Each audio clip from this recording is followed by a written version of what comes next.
Final match শুরুর ঠিক 1 ঘন্টা আগে ড্রেসিং রুমে ঠিক কি ঘটেছিল? কেনই বা ম্যাচ শুরুর আগে ড্রেসিং রুম থেকে মাঠে নামার সময় মেসি বলছিলেন, যা হয়েছে সব ভুলে যাও, শুধু খেলায় মন দাও।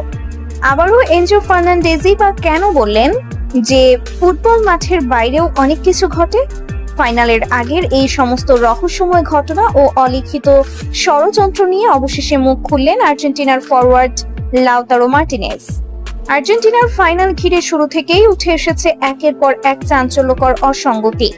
ম্যাচ শুরুর আগে ড্রেসিং রুমের থমথমে পরিবেশ, মেসির শান্ত থাকার আকুল আহ্বান সত্ত্বেও ড্রেসিং রুমের কোনায় দাঁড়িয়ে লিসান্দ্রো মার্টিনেজ ও এনজো ফার্নান্ডেজের কান্না ফুটবল প্রেমীদের স্তব্ধ করে দেয়।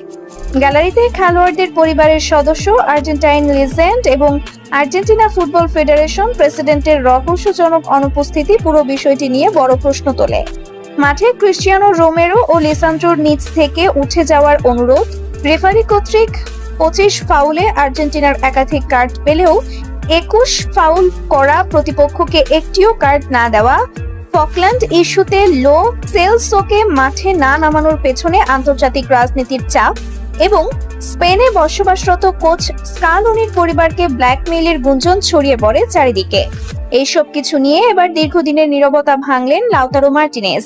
তিনি এক বিস্ফোরক সাক্ষাৎকারে বলেন, আমাদের সাথে এমন কিছু ঘটেছে যা প্রকাশ্যে খোলাখুলি বলার সাহস আজও আমাদের নেই।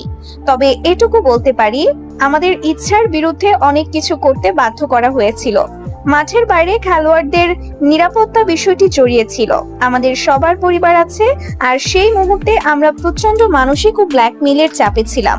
শেষ পর্যন্ত নিজেদের এবং প্রিয়জনদের বাঁচাতে গিয়ে আমরা মাঠে পুরো দলটাকেই হারালাম।